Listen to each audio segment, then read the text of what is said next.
de la cabeza y el cuello, definir algunos aportes de las nuevas tecnologías en situaciones de mayor riesgo que tenemos frecuentemente en esta cirugía y establecer los beneficios que las mismas aportan en términos de seguridad y calidad de vida para los pacientes. El área de cabeza y el cuello se caracteriza por tres aspectos importantes, que son la complejidad, la proximidad y la diversidad. Complejidad por la gran cantidad de estructuras anatómicas que se agrupan en este área y que tienen que ver fundamentalmente con la irrigación y la inervación de órganos muy sensibles y que están estrechamente vinculados a funciones críticas como son la respiración, la fonación y la deglución. Dije también proximidad porque hay una cantidad de estructuras que están muy cercas entre sí y la relación que tiene los tumores primarios y eventualmente la enfermedad ganglionar con todo este grupo de órganos muy sensibles y muy críticos. Y la diversidad por la cantidad de enfoques terapéuticos que tenemos en este área, donde la cirugía ocupa, sin duda, generalmente el primer lugar como metodología terapéutica. Las cirugías más frecuentes en el área de la cabeza y el cuello son la submaxilectomía, como ustedes saben, la tiroidectomía, la parotidectomía, los vaciamientos cervicales y, por cierto, la resección de los tumores primarios. Y todo esto conlleva a situaciones de riesgo con afectación tanto de la imagen de la persona, la función y la calidad de vida de los pacientes.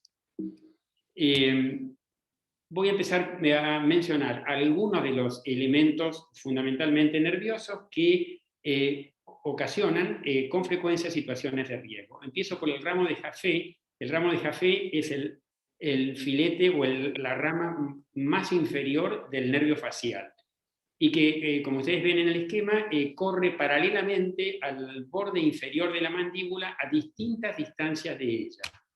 Y que tiene como característica que es extremadamente fino, generalmente se divide en más de una rama y es una rama terminal del nervio facial, de manera que no tiene conexiones con otras ramas que puedan compensar si existe un déficit en la función cuando este nervio se lesiona. Entonces, y la secuela que ocasiona la lesión de este nervio son muy importantes para los pacientes porque ocasionan una asimetría manifiesta en la sonrisa de la persona, porque los músculos que hacen que la sonrisa sea asimétrica se lesionan, dejan de funcionar y ocasiona esta asimetría tan visible que es muy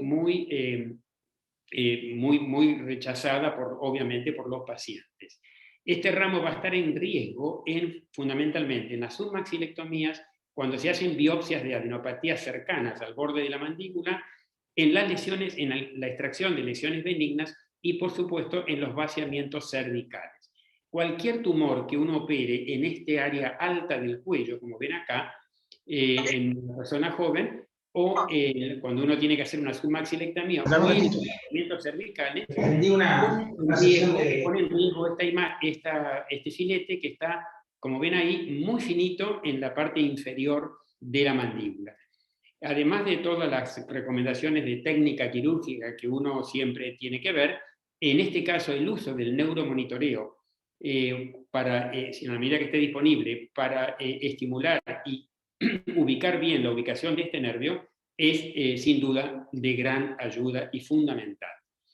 Fíjense que en una submaxilectomía lo más importante no es tanto la resección de la glándula, sino no lesionar este ramo de Jaffe, porque la secuela es realmente sumamente molesta y muy rechazada por los pacientes.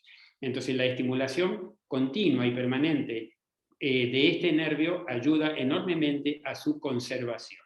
De ahí la importancia de asegurarlo por neuroestimulación, además de verlo, por las razones que mencioné anteriormente. En todos los vaciamientos de cuello, que es una cirugía sumamente frecuente, nos vamos a encontrar todo el tiempo con este nervio que corre, como ustedes ven en el esquema, a lo largo de la mandíbula y que siempre está en riesgo. Y que entonces estamos necesariamente obligados a identificarlo porque por más bien que uno haga un vaciamiento, si lesiona esta rama, el defecto es y es lo que ve y lo que siente el paciente, ¿no? Más allá del vaciamiento bien hecho, la lesión de esta rama es sumamente crítica. De ahí la importancia de preservarlo adecuadamente, ayudado por el neuromonitoreo. El otro nervio muy importante es el nervio espinal.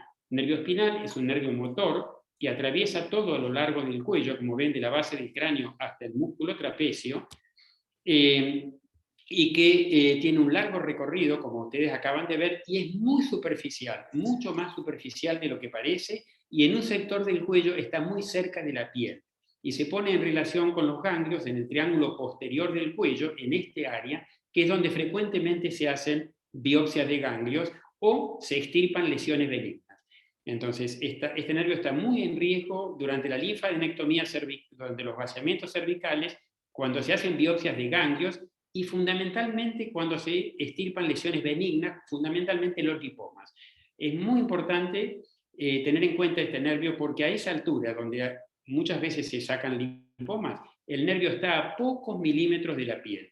Y como van a ver en este esquema, se suele pegarse o adherirse a la cápsula de los lipomas, de manera que hay que identificarlo perfectamente al momento de retirar una lesión benigna como esta, porque tener una lesión del nervio espinal es un disgusto mayor y además, y nos consta, ha sido motivo de demandas judiciales porque ven a veces cómo se pega la cápsula de los lipomas y hay que evidentemente identificarlo y preservarlo al momento de retirar los lipomas. Y lo mismo pasa cuando uno hace linfadenectomías cervicales, porque este nervio en la parte alta siempre está en contacto con los ganglios que hay que retirar del cuello.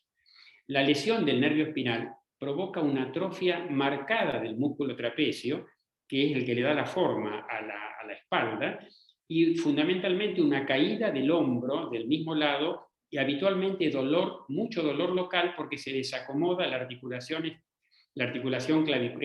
escápulo-clavicular, y eso ocasiona mucho dolor local e imposibilita el brazo para ir hacia atrás.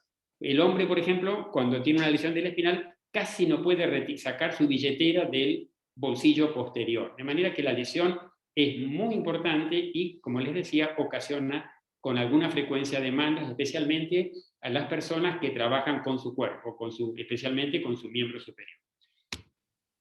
Entonces, no hay duda que en todo este tipo de cirugía mayor, en el área de la cabeza y el cuello, la energía nos aporta una gran ayuda en lo que hace a la hemostasia, con grandes beneficios, tanto para el cirujano como para el paciente.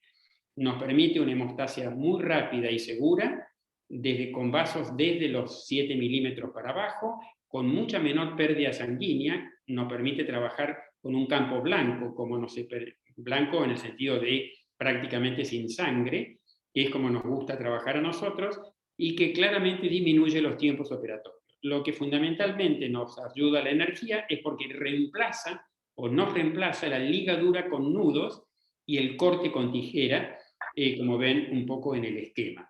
Y también permite, como tiene puntas hoy las más nuevas o sumamente delicadas, permite hacer disecar y separar con comodidad y con precisión los tejidos. Un poco lo que siempre insisto, en que uno debe tratar de ir adelante de la hemostasia y no detrás, no después que los vasos sangren, sino antes que sangren. Y la energía nos permite fundamentalmente lograr ese objetivo. Poder hacer lo que los cirujanos franceses llaman la cirugía de los colores, es decir, poder identificar matices en los colores que nos permiten, como ven, identificar órganos o cambios, en este caso las glándulas paratiroides, que son apenas un poquito más oscuras que la grasa común. Trabajar con hemostasia perfecta como esto es lo que nos permite hacer lo que los franceses llaman la cirugía de los colores. Los nervios recurrentes son sin duda la vedette o los protagonistas más importantes en la cirugía tiroidea, que son los dos nervios que el lado derecho salen del neumogástrico, dan la vuelta por abajo de la arteria subclavia, y en la arteria subclavia, y en el lado izquierdo da la vuelta por debajo del el arco aórtico, y después suben paralelamente a la tráquea a ambos lados de la misma. Y estos va a estar obviamente en riesgo durante las tiroidectomías, durante la linfadenectomía, es decir, cuando uno saca los ganglios del sector central del cuello, cuando opera la tiroides, durante las paratiroidectomías, es decir, cuando hay que trabajar con las glándulas paratiroides, y que es un nervio cuya preservación es bastante compleja, particularmente en la cirugía del cáncer, porque la glándula tiroide, que es la que hay que sacar, está justamente tapándolo y apoyada sobre este nervio. De manera que su identificación y su preservación en todas sus ramas es de crítica importancia. Y especialmente en el cáncer tiroideo, porque el cáncer tiroideo tiene tendencia a dar mucha enfermedad ganglionar, muchos ganglios, y los ganglios suelen agruparse alrededor del nervio recurrente y a veces hay que disecarlo y seguirlo en medio de los ganglios. Es ahí donde el monitoreo del nervio recurrente va a ser de una ayuda realmente significativa. Ya sigo, Entonces, este nervio va a estar en riesgo fundamentalmente, además del cáncer, en los grandes óseos, especialmente aquellos que se van que se involucran y descienden hacia el tórax, porque distorsionan fundamentalmente la posición.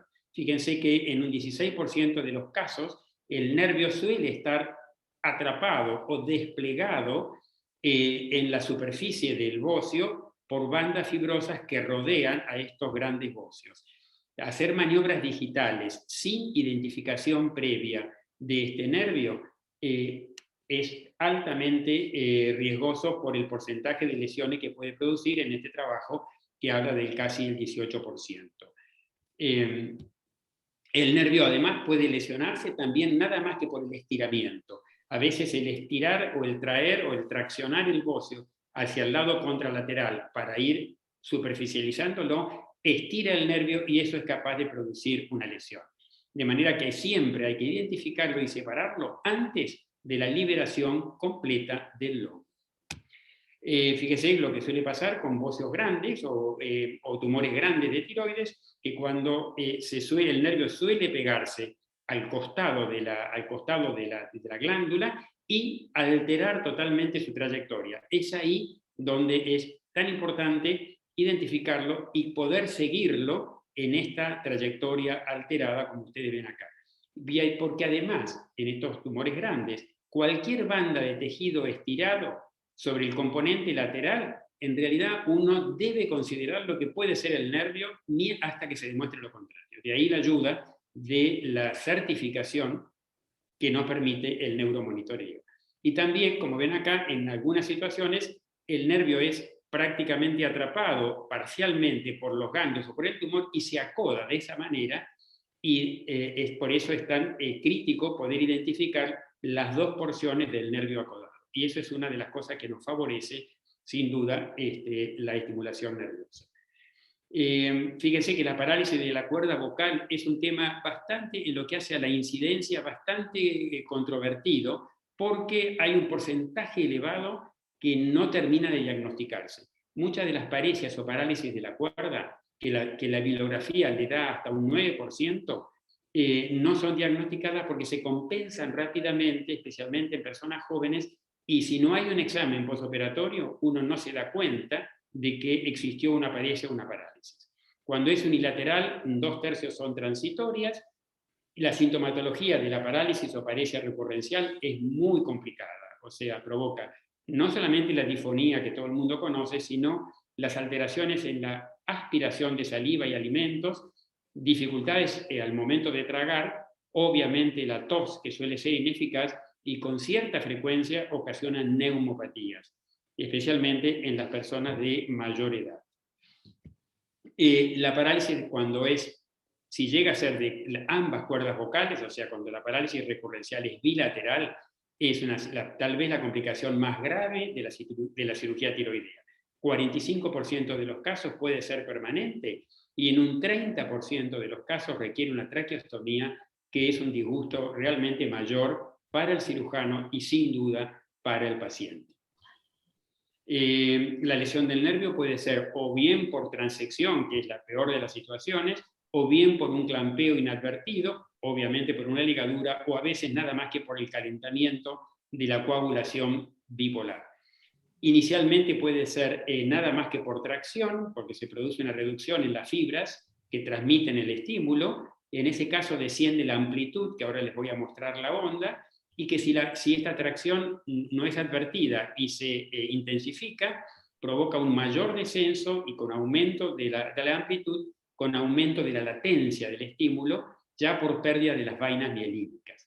Aquí es donde el neuromonitoreo, entonces, a través del monitor que nos permite ver una onda y escuchar una señal sonora, que produce que se logra a través de este tubo endotraqueal, que permite hacer, por un lado, un electromiograma permanente del movimiento de las cuerdas, de los músculos que mueven las cuerdas, a través de los sensores que tiene el manguito endotraqueal y que registran el movimiento de las cuerdas que responden al estímulo directo del nervio con la pieza de mando.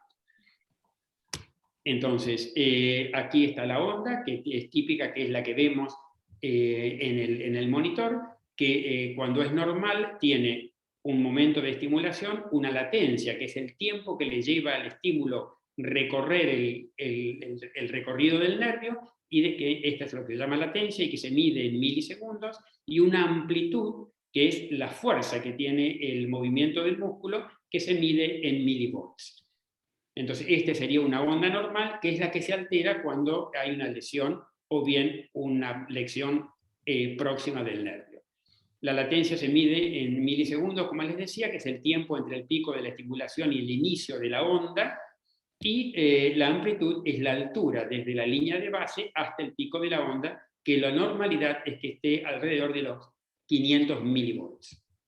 Y que provoca una buena contracción de los músculos laringeos. Esta es habitualmente las amplitudes que se consideran normales, que están siempre por encima de los 400 milivolts, y una latencia que debe estar siempre por encima de los 3 milisegundos. Lo habitual es que de acuerdo al nervio, sea el derecho o el izquierdo, recuerden que el derecho es más corto que el nervio izquierdo, y entonces el estímulo demora menos.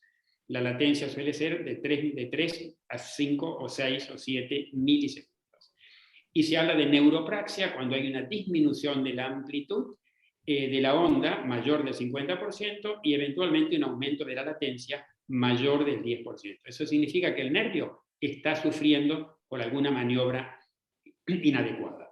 Se creó un grupo internacional de monitoreo, que es el International Study Group de Neuromonitoreo, y que dice que los dominios, ellos definen como dominios más importantes del monitoreo neural, es la identificación y el mapeo neural intraoperatorio, por un lado, la ayuda que presta en la disección del nervio, como ya mencionamos, permitiendo diferenciar estructuras nerviosas de las que no lo son, la identificación intraoperatoria sobre un daño neural inminente, que es lo que comentamos,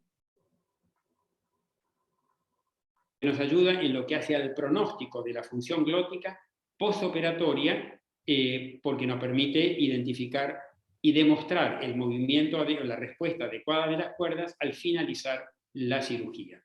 Hay dos tipos de estimulación, la que es intermitente, en forma directa, de la pieza de mano sobre el nervio ya visible o parcialmente disecado, y la que es continua, que es a través de un pequeño electrodo que se pone alrededor del nervio vago, y que, como saben, el nervio vago, si uno estimula el vago, el estímulo va a volver por el nervio recurrente a los músculos que mueven las cuerdas vocales, y es lo que nos permite en tiempo real demostrar que está ocurriendo una injuria por pérdida o baja de la señal. Entonces, los beneficios concretos que uno puede esperar del neuromonitoreo son que, por un lado, el mapeo neural generalmente precede y facilita la identificación visual. Es decir, uno puede prever dónde está el nervio antes de verlo visualmente. Fíjese que 35% de los casos se produce esta identificación eléctrica antes de la identificación visual, como dice el trabajo del grupo de Snyder. Y también un tema sumamente importante para nosotros los cirujanos es que nos permite identificar con mucha más claridad las variantes anatómicas del nervio recurrente. Quiero recordarles que el nervio recurrente se bifurca o trifurca antes de entrar a la laringe en el 30 al 40% de los casos. Y poder identificar cada una de estas bifurcaciones es sumamente crítica, porque si uno no las encuentra bien, puede lesionar la rama motora, que suele ser la anterior, la que en este caso ven acá más adelante, y que si uno no lo identificó bien, puede tener prácticamente una parálisis recurrencial. Y lo mismo pasa, por supuesto, cuando el nervio, por las distintas razones, por el tumor o por los ganglios que lo traccionan, se acoda, y en ese caso hay que identificar perfectamente las dos partes del nervio después de la acodadura. Y es de ayuda sumamente importante para la identificación de aquello que se conoce como nervio laringio no recurrente, que es la situación anatómica embriológica, es una malformación embriológica que hace que el nervio, en vez de dar la vuelta en el tórax y volver al cuello, sale directamente del nervio vago a nivel del cuello y entra a la tiroides en forma perpendicular. De manera que su identificación suele ser, uno directamente no lo encuentra en el lugar habitual y suele ser una identificación muy dificultosa. En este caso, el neuromonitoreo nos ayuda enormemente para esta identificación del nervio laríngeo inferior no recurrente, que además, para colmo, tiene a su vez 3 variantes, y que aun cuando se ocurre en 1 de cada 400 casos y solamente del lado derecho, pero basta tener un nervio laríngeo no recurrente para tener un enorme disgusto al momento de identificarlo y preservarlo adecuadamente. Entonces, los otros beneficios que uno puede mencionar, entonces sería lo que comentamos, que es la predicción intraoperatoria de un evento adverso inminente, que es la pérdida de la señal, como ya dijimos, con disminución de la amplitud y aumento de la latencia, la ayuda en la corrección de maniobras quirúrgicas peligrosas, cuando hay tracción excesiva, o sea, la neuropraxia del nervio, porque nos va a avisar para que estamos haciendo una maniobra inadecuada. Y como ven en este estudio multicéntrico, muestra que el 83% de las lesiones, las pérdidas de señal, suelen ser por tracción excesiva, que es algo que hacemos todo el tiempo para poder exponer el nervio y dar vuelta el nódulo tiroideo. Cuando uno frente a entonces el algoritmo de manejo, es que frente a una tiroidectomía bilateral planificada, uno comienza por el sitio dominante. Si tiene una pérdida de señal, espera 20 minutos, si hay recuperación de la señal, puede continuar con el lado contralateral, y si no hay recuperación, uno debe detener la cirugía, no hacer el lado contralateral y diferirlo por lo menos por 3 meses, que es el tiempo en que le toma volver a recuperarse.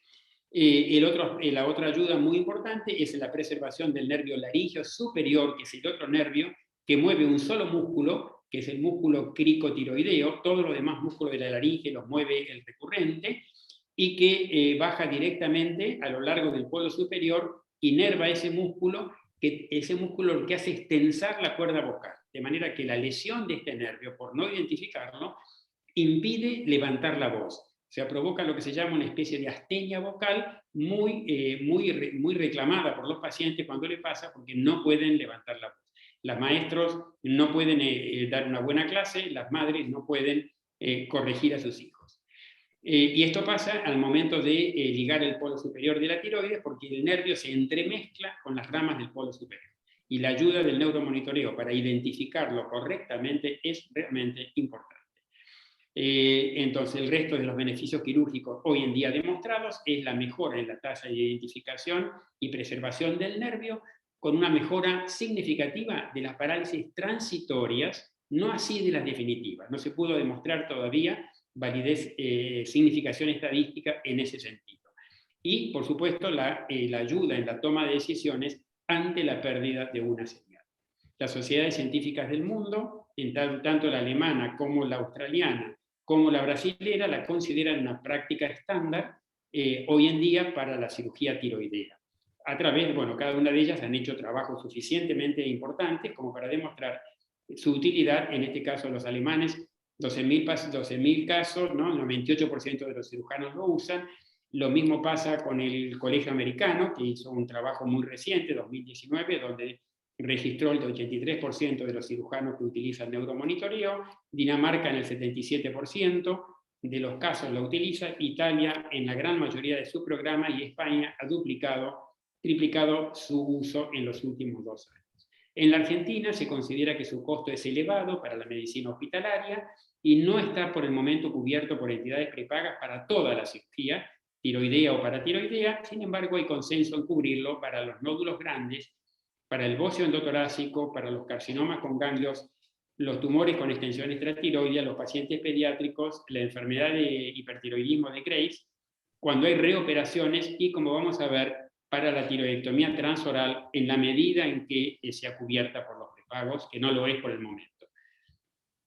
Quiero mencionar que esto crea a veces aspectos éticos. Uno está obligado a la minimización del riesgo toda vez que hacer maniobras de minimización de riesgo toda vez que uno opera, y que si están disponibles uno debe utilizar esas estrategias aún con un beneficio no establecido. Si hay un convencimiento de un beneficio real, la verdad que no ofrecerlo le crea a uno como cirujano un conflicto realmente ético. Es importante dar la información al paciente correcta, veraz, sin exagerar los beneficios, pero bueno, uno se pregunta que si lo consideramos útil para casos dificultosos, ¿por qué no usarla en todos los casos?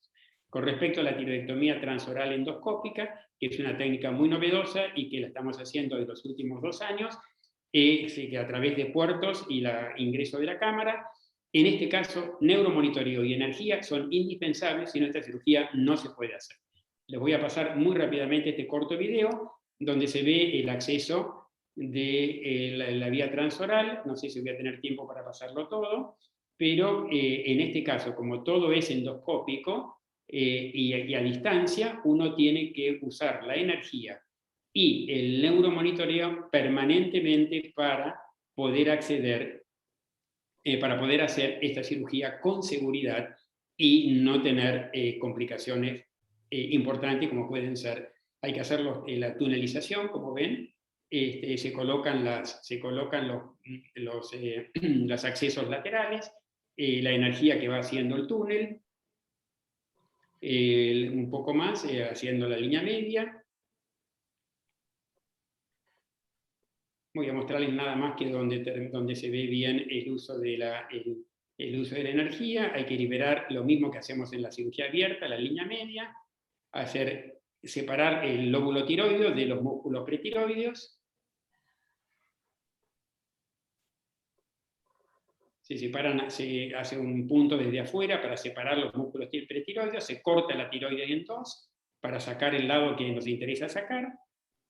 Ahí, obviamente, todo eso con energía, porque no hay forma de acceder a este lugar por vía endoscópica, y ahí van a ver también la disección del nervio, la ligadura, en parte con clips y en parte con energía, y después el estímulo del nervio con el neuroestimulador. Voy a seguir para terminar en tiempo. El neuromonitoreo con las paratiroides es indispensable por su relación con el nervio recurrente. Cuando uno tiene que separar y preservar las paratiroides, está en estrecha relación con el nervio que debe ser estimulado y ubicado. Durante la cirugía del hiperparatiroidismo primario, los adenomas están siempre en contacto con el nervio, de manera que la identificación y preservación del mismo es crítica.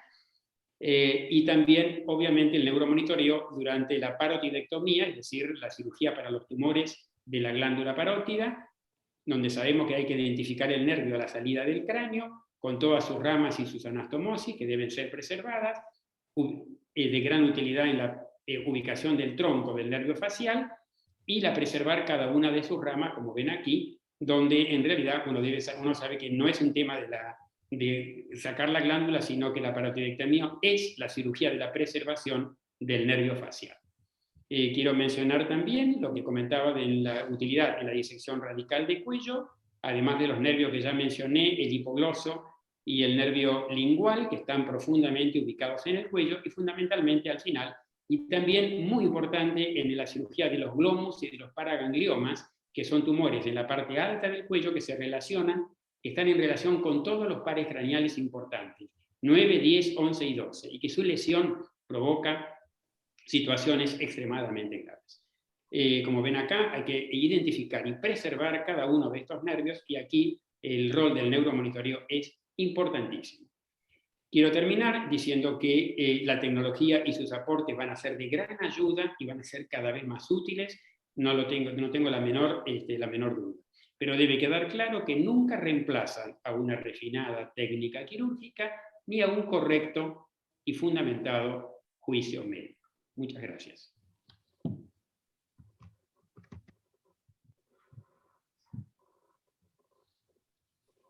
Bueno, ¿puedo dejar de compartir pantalla?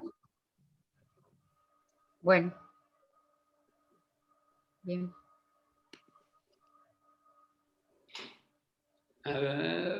Muchísimas gracias. Muy bien. Muchísimas gracias, doctor. Bueno, las preguntas pueden hacerlas por el chat, así que vamos a ver si ya hay alguna. Es toda una obra de arte una cirugía de estas, ¿eh? Bueno, la cirugía del cuello justamente tiene eso, necesita de una extrema minuciosidad, porque todo es muy chiquito y como decía al principio, todo está muy, muy apretado, y todo está muy cerca, a diferencia del abdomen o de la pelvis o del tórax, donde hay más espacio. Aquí todo está sumamente cerca y por eso la ayuda de la tecnología en estos casos, porque aun cuando esta cirugía antes las hacíamos ligando y quemando con un coagulador que a veces era un problema, claro, hoy en día estamos altamente precisos por la precisión que nos ofrece este tipo de tecnología, ¿no?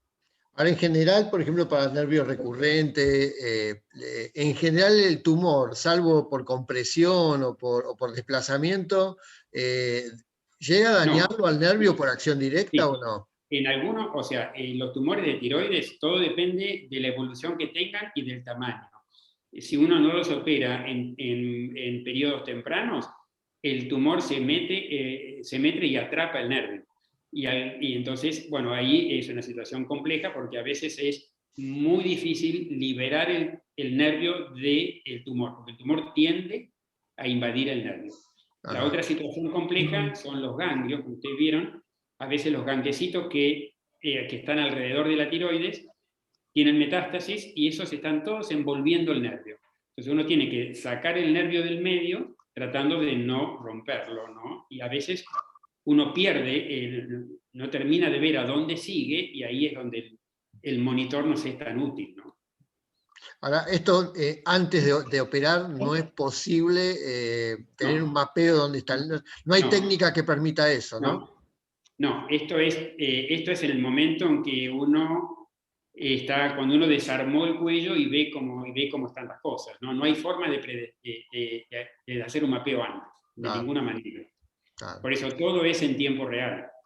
De ahí la importancia de esto, ¿no? Del neuromonitoreo. Y las sorpresas que aparecen no se pueden prever. Para nada, para nada. Por eso cuando más preparado uno está y más apoyo tiene, más seguro uno se siente, ¿no? Porque cuando uno sabe a veces la ecografía ya nos advierte que hay ganglios en la región central que van a estar en el área del recurrente. Pero cómo están los ganglios hasta que uno no entró y llegó hasta ahí, no lo puede saber. Doctor, el daño neural, entonces, puede ser perfectamente previo a la cirugía, ¿no?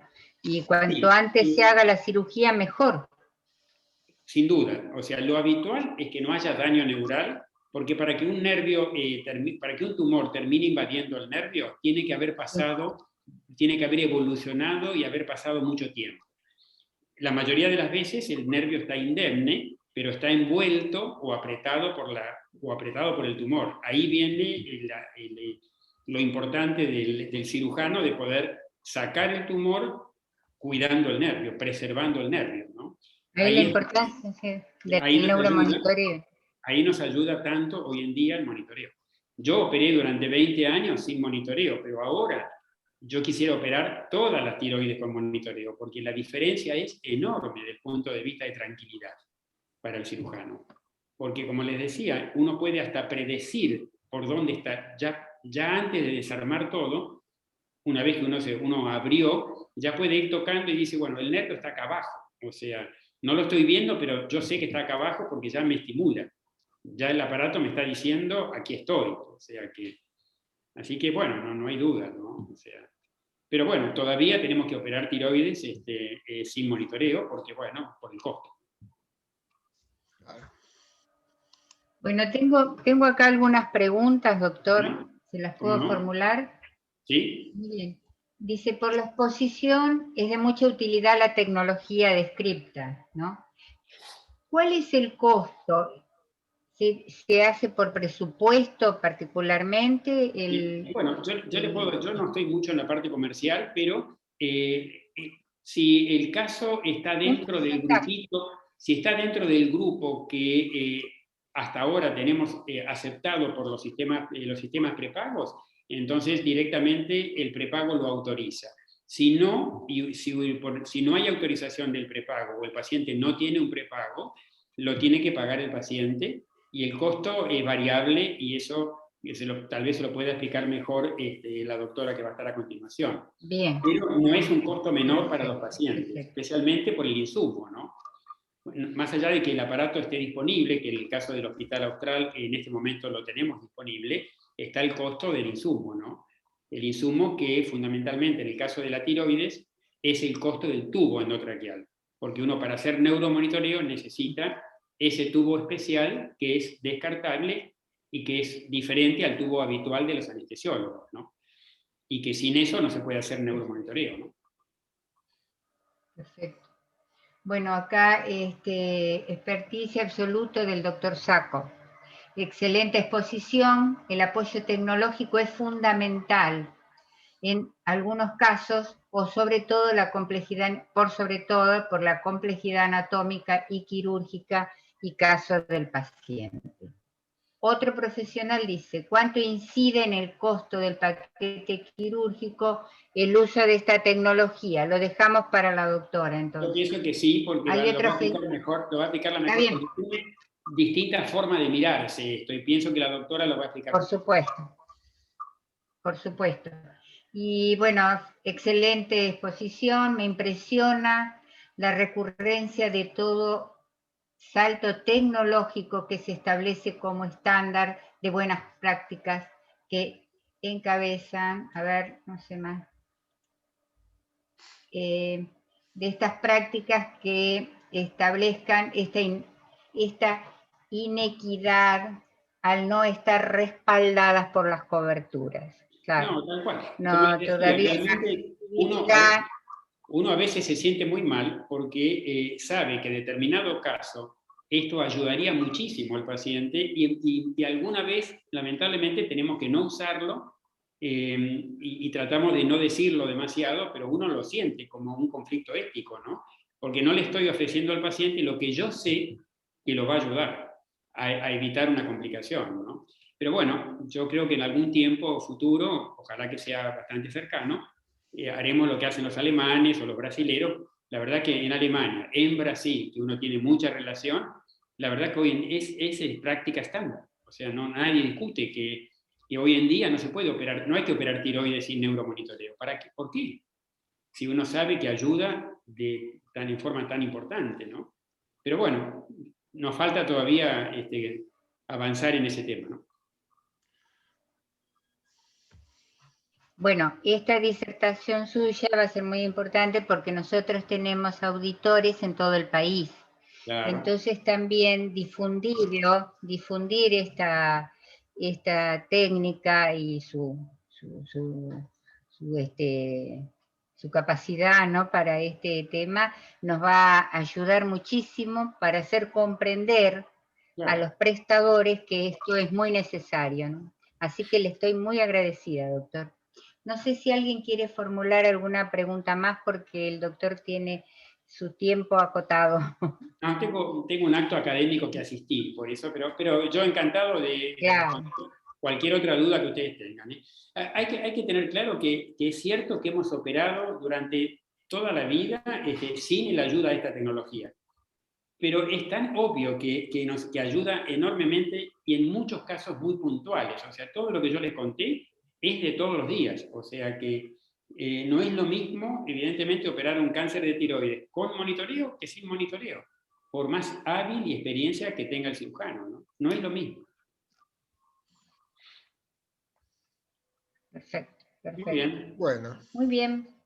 Muchísimas gracias, doctor. Gracias, doctor, un gusto. Bueno, Claudio, ha sido un placer para mí acompañarlos y ofrecerles un poquito de nuestra experiencia. Así que les agradezco mucho la invitación y que tengan todos muy buenas noches. Muchas gracias, excelente lo suyo. Muchas gracias, profesor. Muchas gracias. Muchas Agradezco gracias. mucho. Muchas gracias.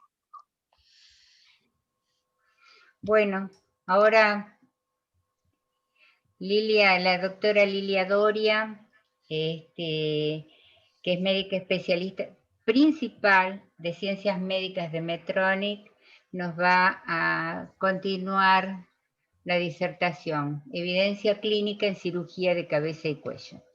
Gracias, doctora. Cuando quiera. Bueno, muy buenas tardes a todos. Muchas gracias nuevamente a la Asociación Argentina de Auditoría y Gestión Sanitaria por esta invitación a compartir un poco acerca de la evidencia clínica que soporta el uso de tecnologías en cirugía de cabeza y cuello. Este es un tema que realmente, pues personalmente me parece que es apasionante porque pues a pesar de todos los avances y todos los esfuerzos que se están haciendo en los hospitales para mejorar la calidad y las prácticas clínicas, pues sin duda vemos que cada día aparecen nuevas tecnologías y se necesita conocer y aplicar pues por beneficio de los pacientes. Así que, pues, muchas gracias y bueno, voy a resumir algunos temas que de pronto ya compartió el doctor, a profundizar en otros. Entonces, pues bueno, vamos adelante. Como vimos hace un momento, pues la cirugía de cabeza y cuello, pues es el tratamiento fundamental para la mayoría de tumores de cabeza y cuello. Los tumores de cabeza y cuello constituyen un 4% de los cánceres que se presentan en todo el cuerpo a nivel mundial. Es un 4%, no es un cáncer muy frecuente, pero tiene un impacto muy importante en la calidad de vida de los pacientes, ¿sí? La localización en la cabeza y en el cuello, pues es una localización que es, digamos que se engrandece en el paciente. La sintomatología pues es variada y eso... Y la técnica quirúrgica, pues como vimos, tiene que ser muy delicada porque a pesar de los avances tecnológicos, pues hay demasiados riesgos según la extensión del tumor, según si es un tumor maligno, pues digamos hay mayor riesgo de tener este tipo de complicaciones, o también pues el tema de que un 40% de los pacientes presentan variantes anatómicas tanto en los nervios como en los vasos sanguíneos, pues hace que sea un poco más retador. Las complicaciones más frecuentes, pues asociadas eminentemente con lesión de los nervios craneales, tanto motores como pues pueden haber lesiones que afecten las fibras sensitivas y sensoriales, así como pues también se pueden presentar infecciones de la herida, hematomas, fístulas, que en el caso de la cabeza y del cuello pues además tienen un componente estético, ¿no? Entonces pues es una cirugía que si bien pues es menos frecuente que otro tipo de cirugías, pues tiene una morbilidad importante. Cuando hablamos de seguridad del paciente, pues también es importante que tengamos en cuenta que no es solamente hablar del riesgo como tal, de reducir el riesgo, porque el riesgo va a estar en el paciente, en los factores de riesgo y difícilmente vamos a poder eliminar esos riesgos. Lo que sí podemos hacer es utilizar herramientas que nos faciliten el poder tener mejores resultados en el proceso de atención, darle una mejor experiencia al paciente que está experimentando esa enfermedad, tener mejores resultados en salud, darle una mejor calidad de vida. Entonces podemos utilizar esas herramientas y adicionalmente algo que es muy importante y que preguntaban, el tema de los costos. Muchas veces nos centramos en el costo del procedimiento como tal y no tenemos en consideración los costos que se derivan o los sobrecostos que se derivan al tener un desenlace adverso, que muchas veces son los que más impacto tienen en los sistemas de salud. Un paciente que presenta una lesión en un nervio o una hemorragia avanzada, pues va a requerir hospitalización, terapias, cirugías adicionales, pruebas diagnósticos, y el abordaje de otros especialistas que cuando no se presentan este tipo de complicaciones, pues digamos se puede centrar en recuperar su salud o mantener la salud dependiendo pues el tipo de enfermedad que lo llevó a tener este procedimiento quirúrgico. Entonces, ahí es donde está el factor más importante. Hay estudios de costo-efectividad que demuestran cómo, y además estas son enfermedades que se producen usualmente en pacientes en edad media, por lo tanto la calidad de vida usualmente no son cirugías o complicaciones que sean mortales, sino que afectan la calidad de vida, por ende son muchos años en que el paciente va a requerir manejos médicos adicionales, y ahí es donde está pues el mayor costo, y los estudios de costo-efectividad en modelos han mostrado, pues, digamos, el impacto que tiene y cómo el uso de tecnologías puede ser más costo efectivo a digamos, los costos que se generan después de que el paciente presenta una lesión. Y precisamente es allí donde las tecnologías, pues, juegan un rol muy importante, si bien no reemplazan la experiencia del cirujano y pues todo el conocimiento y el juicio clínico que puede tener para un procedimiento, las tecnologías nos permiten reducir la probabilidad de lesionar al paciente. Es así como tenemos, por ejemplo, los sistemas de monitoreo que ampliamente nos mostró el doctor con sus sensores y electrodos que permiten o complementan esa visualización del nervio al inicio de la cirugía y estar monitorizando su funcionalidad. Los disectores LigaSure-SAT, que por ejemplo este es un disector que tiene una forma anatómica específica para las cirugías de cabeza y cuello, de tal manera que facilita el acceso a sitios pequeños, porque la incisión quirúrgica en estas cirugías pues es pequeña, entonces este es un disector que facilita el acceso a esos lugares y pues al hacer hemostasia mejora la visualización del sitio operatorio.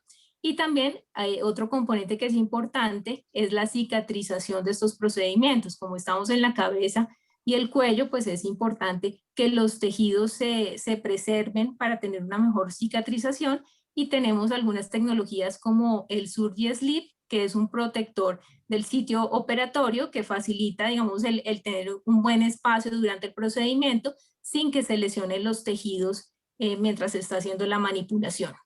Bueno. Como mencionaba el doctor hace un momento, pues el uso del monitoreo intraoperatorio ha sido ampliamente recomendado por diferentes sociedades científicas a nivel mundial, sociedades americanas, alemanas, chinas, el Grupo Internacional para el Estudio del Monitoreo Intraoperatorio y centros que están dedicados a la calidad y a la excelencia clínica recomiendan el uso de este tipo de tecnologías como un complemento al estándar de oro, que es la identificación visual del nervio, pero pues el tener este tipo de ayudas pues es un complemento que permite una identificación y una integralidad del nervio durante la cirugía. Entonces pues hay bastantes escritos, cientos de publicaciones relacionadas con los beneficios que tiene el uso del monitoreo intraoperatorio para controlar ese riesgo que tiene el paciente de lesionar. Por ejemplo, es un estudio que fue publicado en American Journal of Surgery, donde se hizo un análisis de 17.610 pacientes que fueron sometidos a cirugía de tiroides, tiroidectomías totales, y se comparó, pues lo que buscaba el estudio era evaluar qué tanto el uso del monitoreo intraoperatorio reduce la incidencia de lesión del nervio laríngeo recurrente.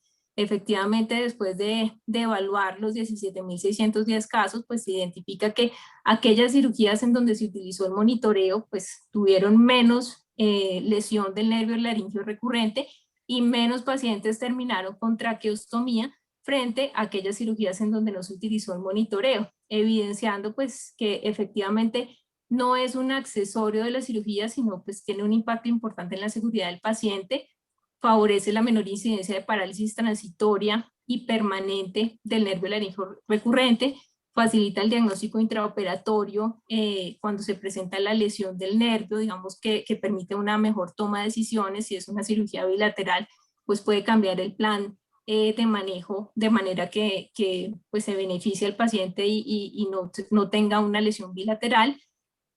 ayuda en la identificación y disección del nervio, y al tener identificados los nervios, pues digamos el cirujano puede aumentar la radicalidad de la cirugía cuando se requiere, porque pues los nervios los tiene identificados y pues va a reducir la probabilidad de lesionarlos. Este es otro estudio que fue publicado en Head and Neck en relación a la protección del nervio, de las ramas externas del nervio laringio superior, que como nos mencionaba el doctor Sacco, es el nervio que inerva el músculo cricotiroideo y permite pues tener un tono de voz elevado. Y este nervio pues fácilmente puede ser lesionado por las variantes anatómicas y las dificultades para su visualización. En este estudio se evaluaron 253 casos en donde se comparó la tasa de identificación visual de las ramas externas del nervio laringio superior utilizando el monitoreo intraoperatorio, identificando pues que efectivamente la probabilidad de identificación es más alta cuando se utiliza el monitoreo, y asimismo cuando no se visualiza el nervio, el utilizar el monitoreo pues permite a través de la electroestimulación pues detectar la ubicación del mismo. De esta manera pues se reduce la probabilidad de lesión. Este es otro estudio ya específico para el uso del monitoreo en parotidectomías, en donde el estudio se hizo con 280 pacientes, en los cuales pues se evalúa. Este es un metaanálisis donde se evaluaron 280 estudios, donde se identificó que efectivamente las cirugías, las parotidectomías en donde no se utilizó monitoreo intraoperatorio para identificación del nervio, tuvieron mayor incidencia de paresia transitoria y permanente del nervio facial. Por el contrario, aquellas donde se utilizaba el monitoreo, pues la incidencia de lesión del nervio facial fue menor. Recordemos que pues en la parotidectomía realmente pues se está disecando completamente las ramas del nervio facial y pues la probabilidad de lesión es mucho más alta. Otro aspecto que es muy importante tener en cuenta es el riesgo médico legal. Siempre que estamos en temas de seguridad de paciente y siempre que hay complicaciones, pues existe una probabilidad muy alta de demandas médico-legales, y en el caso de la cirugía de cabeza y cuello, la principal causa de demandas está relacionada con la lesión de nervios.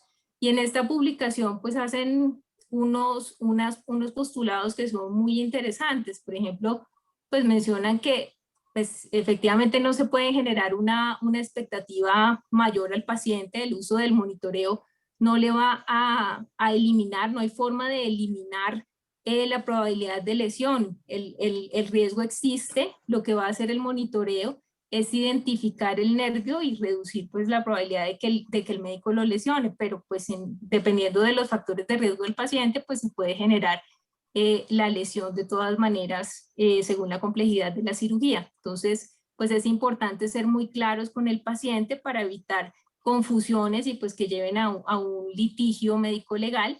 Adicionalmente, el haber utilizado el monitoreo intraoperatorio pues es un soporte cuando hay un cambio en la conducta durante la cirugía. Como vimos, cuando hay pérdida de señal, en el caso por ejemplo de una tiroidectomía bilateral, se tiene que tomar la decisión muchas veces de proteger al paciente y cambiar el plan quirúrgico, dejando únicamente lobectomía en aras de preservar el nervio bilateral. Esto pues cuando ya ha habido una conversación donde hay un plan terapéutico y el paciente después pues se despierta y se da cuenta que hubo un cambio en la cirugía, al mostrarle el uso de monitoreo, pues digamos la conversación es mucho más amable que cuando se lleva la sorpresa y pues tiene un soporte que le permite la protección médico-legal. Asimismo, pues hay una obligación ética de que si existe una herramienta que puede reducir el daño en un paciente, pues hay una obligación médica por parte de los médicos de utilizar todo lo que esté a la disposición. Y el otro aspecto importante para la protección médico-legal, pues es regirse bajo estándares de técnica quirúrgica que pues hoy en día ya están escritos, donde se evidencia que el uso complementario del monitoreo pues es una práctica que cada día está siendo más estándar. Entonces, pues son aspectos que son muy importantes para evitar o reducir la posibilidad de riesgos médico-legales. Con relación al LigaSure, pues este es un estudio también que quería compartirles. Este se realizó en 252 pacientes, donde se hizo una comparación de los diferentes disectores de hemostáticos que existen, y pues se identifica en este estudio que el uso del disector LigaSure SAT, por su forma anatómica, pues mejora los tiempos quirúrgicos, tiene una forma pues que facilita la maniobrabilidad del médico durante el procedimiento en estos espacios reducidos. Adicionalmente, pues es una disección mucho más precisa, y al mirar también la cantidad de glándula que se puede remover por minuto, pues realmente son 0.46 gramos que se pueden extraer por minuto, que es pues muy comparativo a otro tipo de herramientas, pero pues se hacen en un menor tiempo. Entonces, pues en resumen, pues digamos, vemos cómo el uso de las tecnologías definitivamente pues juegan un rol muy importante en el desenlace de las cirugías, disminuye los tiempos quirúrgicos, hace los procedimientos mucho más eficientes, y sabemos también que el tiempo no solamente juega un rol importante en la reducción de costos directos de los procedimientos, sino también en exponer al paciente en menor proporción a los riesgos inherentes a la sala operatoria. Adicionalmente, pues las tecnologías ayudan a tener menos número de complicaciones, reducen los costos para los sistemas de salud. Como vimos, los costos a largo plazo muchas veces son los que juegan un papel más importante en la economía de la salud, y también pues constituyen un apoyo en la toma de decisiones profesionales cuando hay que cambiar las conductas por proteger al paciente. Pues el haber utilizado tecnologías que permiten tener soportes y récord de que se hizo todo lo que se tenía que hacer, pues tiene un valor bien importante en los procedimientos. Eso por el momento. Muchísimas gracias. Bueno, cuando comenzó, doctora, dijo la palabra clave: apasionante. Este tema es apasionante.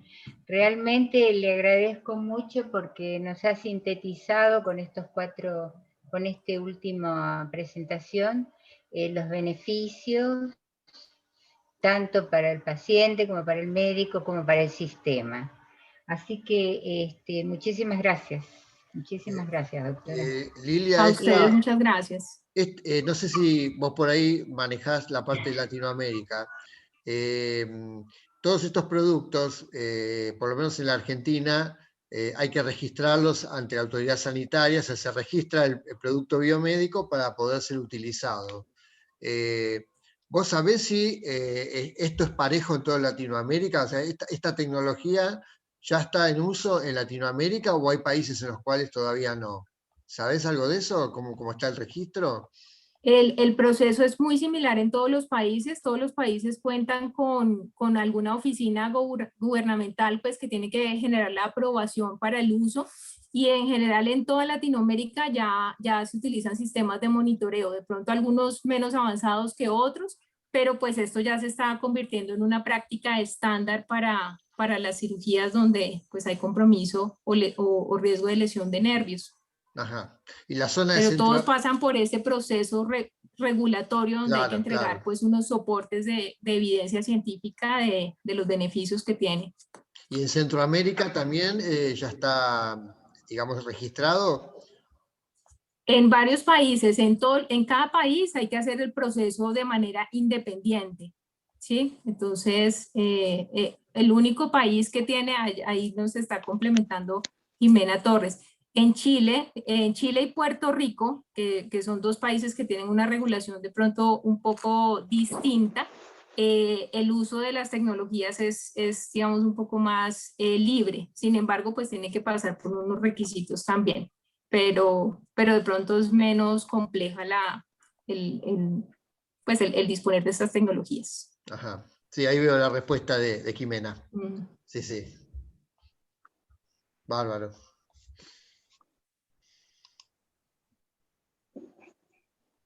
Bien.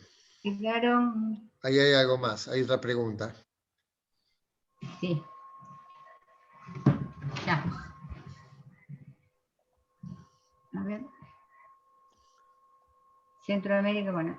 Después el monitoreo intraquirúrgico tendría otras aplicaciones como pacientes politraumatizados por accidentes de tránsito, caídas de altura, cáncer invasivos, otros órganos del cuello, etc. Sí. Y pues el mecanismo de acción de los sistemas de monitoreo es la evaluación de los nervios motores. Pueden ser los nervios motores craneales, que pues es el uso que se tiene en cabeza y cuello, principalmente pues con los nervios que son motores, pero también para los nervios espinales existen sistemas de monitoreo específico. Digamos que se tienen las tecnologías para cada uno de los nervios y hay indicaciones específicas en las que se puede utilizar de cara a proteger los nervios. En ortopedia es bastante utilizado también el monitoreo de nervios. Muy frecuente, claro. Bien, acá dicen que en Panamá no se requiere registro y para el sector público, gobierno con ficha técnica equivalente a registro. ¿Está así? ¿Es así, doctor?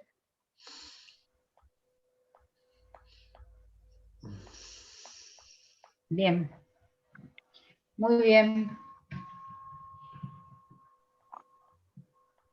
Creo que no tenemos más preguntas.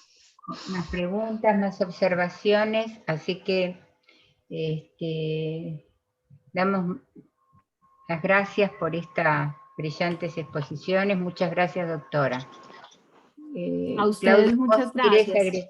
No, por favor. Claudio, ¿vos quisieras agregar algo más?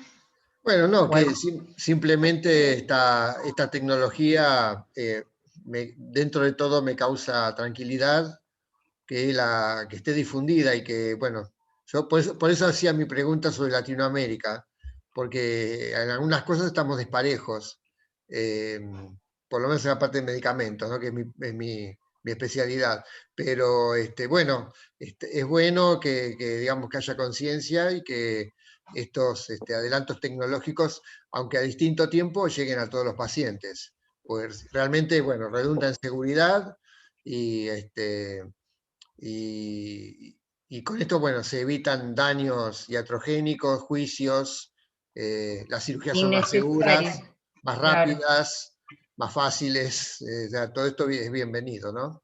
Así que bueno, enhorabuena que contemos con este tipo de tecnología. Bueno, muy bien. Muchísimas gracias. Gracias, Lilia, gracias, Diego, gracias, Jimena, por las aclaraciones. Muy buenas exposiciones, los felicitamos. La verdad que sí. El espacio. Muchas gracias. Gracias. Bueno, feliz tarde. Que estén muy bien. Hasta la próxima. Gracias. Hasta pronto. Nos vemos. Cuídense mucho. Muchas gracias. Muchas gracias. Gracias a todos.